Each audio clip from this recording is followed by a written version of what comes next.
जो मनुष्य न किसी से द्वेष करता है और न किसी चीज की आकांक्षा करता है, वह कर्म योगी सदा सन्यासी समझने योग्य है, क्योंकि द्वंद्वों से रहित मनुष्य सुखपूर्वक संसार बंधन से मुक्त हो जाता है।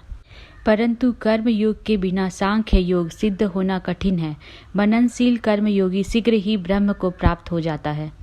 जिसकी इंद्रियां अपने वश में है, जिसका अंतःकरण निर्मल है, जिसका शरीर अपने वश में है और संपूर्ण प्राणियों की आत्मा ही जिसकी आत्मा है, ऐसा कर्म योगी कर्म करते हुए भी लिप्त नहीं होता। जो भक्ति योगी संपूर्ण कर्मों को परमात्मा में अर्पण करके आसक्ति का त्याग करके कर्म करता है, वह जल से कमल के पत्ते की तरह पाप से लिप्त नहीं होता। कर्म योगी आसक्ति का त्याग करके केवल इंद्रियां, शरीर, मन और बुद्धि के द्वारा अंतःकरण की शुद्धि के लिए ही कर्म करते हैं। कर्म योगी कर्म फल का त्याग करके नैष्ठिकी शांति को प्राप्त करता है। वहीं सकाम मनुष्य कामना के कारण फल में आसक्त होकर बंध जाता है। जिनका मन तादात्कार हो रहा है, जिनकी बुद्धि तादात्कार हो रही है, जिनकी स्थिति परमात्म तत्व में है, परमात्मा परायण साधक ज्ञान के द्वारा पाप रहित होकर अपुनरावृत्ति परम गति को प्राप्त होते हैं। ब्रह्म स्पर्श प्राकृत वस्तु मात्र के संबंध में आसक्ति रहित अंतःकरण वाला साधक अंतःकरण में जो सात्विक सुख है उसको प्राप्त होता है। फिर वह ब्रह्म में अभिन्न भाव से स्थित मनुष्य अक्षय सुख का अनुभव करता है। जो इंद्रियों और विषयों के संयोग से पैदा होने वाले भोग सुख हैं, वे आदि अंत वाले सुख ही हैं जो दुख के ही कारण होते हैं। विवेकशील मनुष्य उनमें रमन नहीं करता। इस मनुष्य शरीर में जो व्यक्ति शरीर छूटने से पहले ही काम क्रोध से उत्पन्न होने वाले वेग को सहन करने में समर्थ होता है, वह नर योगी है और वही सुखी है। जो मनुष्य केवल परमात्मा में सुख वाला और केवल परमात्मा में रमन करने वाला है तथा जो केवल परमात्मा में ज्ञान वाला है, वह ब्रह्म में अपनी स्थिति का अनुभव करने वाला ब्रह्म रूप बना हुआ सांख्य योगी निर्वाण ब्रह्म को प्राप्त होता है। जिनका शरीर, मन, बुद्धि, इंद्रियों सहित वश में है, जो संपूर्ण प्राणियों के हित में रहता है, जिनके संपूर्ण संशय नष्ट हो गए हैं, जिनके संपूर्ण दोष नष्ट हो गए हैं, वे विवेकी साधक निर्वाण ब्रह्म को प्राप्त होता है। काम क्रोध से सर्वथा रहित जीते हुए मन वाला स्वरूप का साक्षात्कार किए हुए सांख्य योगियों के लिए सब ओर से शरीर के रहते हुए अथवा शरीर छूटने के बाद निर्वाण ब्रह्म परिपूर्ण है। बाहर के पदार्थों को बाहर ही छोड़कर और नेत्रों की दृष्टि को भौहों के बीच में स्थित करके तथा नासिका में विचरने वाले प्राण और अपान वायु को सम करके, जिसकी इंद्रियां, मन और बुद्धि अपने वश में है, जो केवल मोक्ष परायण है तथा जो इच्छा, भय और क्रोध से सर्वथा रहित है, वह मुनि सदा मुक्त ही है। मुझे सब यज्ञों और तपों का भोक्ता, संपूर्ण लोकों का महान ईश्वर तथा संपूर्ण प्राणियों का सुहृत, स्वार्थ रहित, दयालु और प्रेमी जानकर भक्त शांति को प्राप्त होता है। ओम श्री परमात्मने नमः। श्रीमद्भगवद्गीता अथ पंचमोऽध्यायः। अर्जुन उवाच सन्न्यासं कर्मणां कृष्ण पुनर्योगै च संशसि यच्छ्रेय एतयोरेकं तन्मे ब्रूहि सुनिश्चितम्। श्रीभगवानुवाच सन्न्यासः कर्मयोगश्च निःश्रेयसकरावुभौ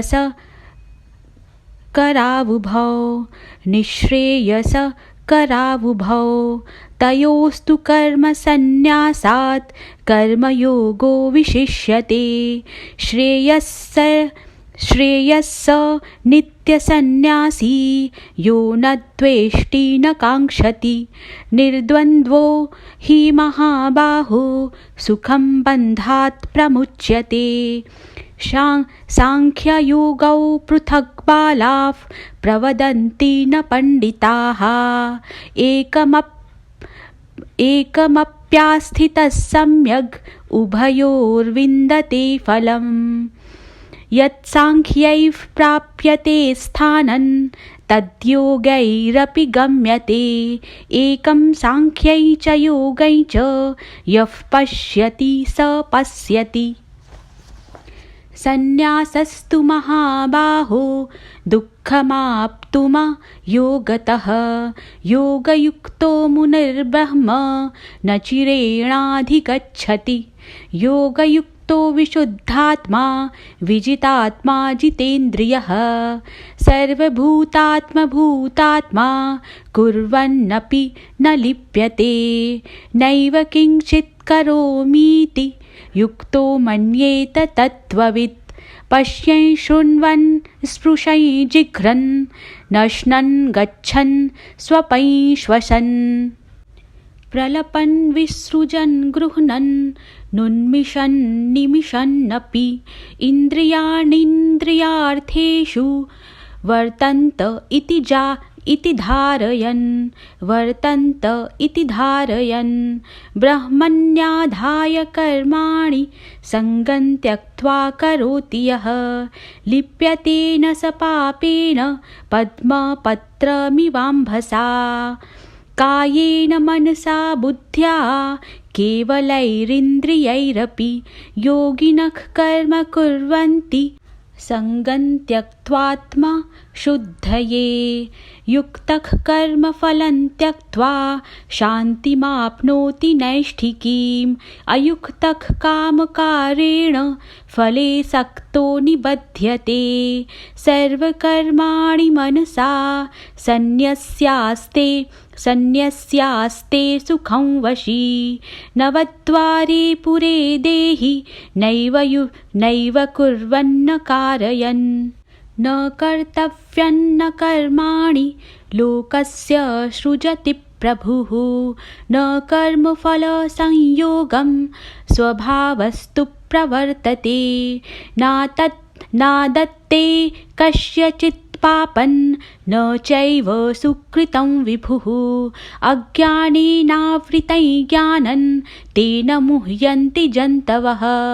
ज्ञानेन तु तदज्ञानै येषान्नाशीतमात्मनः तेषामादित्यवज्ज्ञानं प्रकाशयति तत्परम्।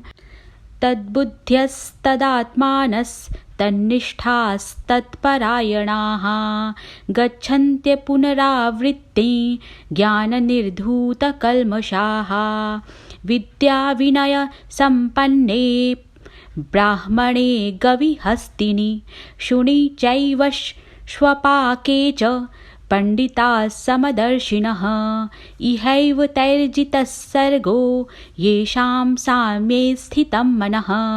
निर्दोषं हि समं ब्रह्म तस्माद् ब्रह्मणि ते स्थिताः। न प्रहृष्येत् प्रियं प्राप्य नोद्विजेत् प्राप्य चाप्रियम्। स्थिरबुद्धिरसम्मूढो ब्रह्मणि स्थितः। बाह्यस्पर्शेष्वसक्तात्मा विन्दत्यात्मनि यत्सुखं स ब्रह्म योगयुक्तात्मा सुखमक्षयमश्नुते। ये हि संस्पर्शजा भोगा दुःखयोनय एव ते। आद्यन्तवन्तः कौन्तेय न तेषु रमते बुधः।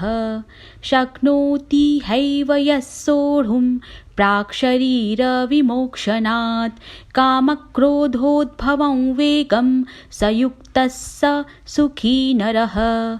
योऽन्तः सुखोऽन्तरारामस्तथान्तर्ज्योतिरेव यः। स योगी ब्रह्मनिर्वाणं ब्रह्मभूतोऽधिगच्छति। लभन्ते ब्रह्मनिर्वाणं ऋषयः क्षीणकल्मषाः। छिन्नद्वैधा यतात्मानः रताः।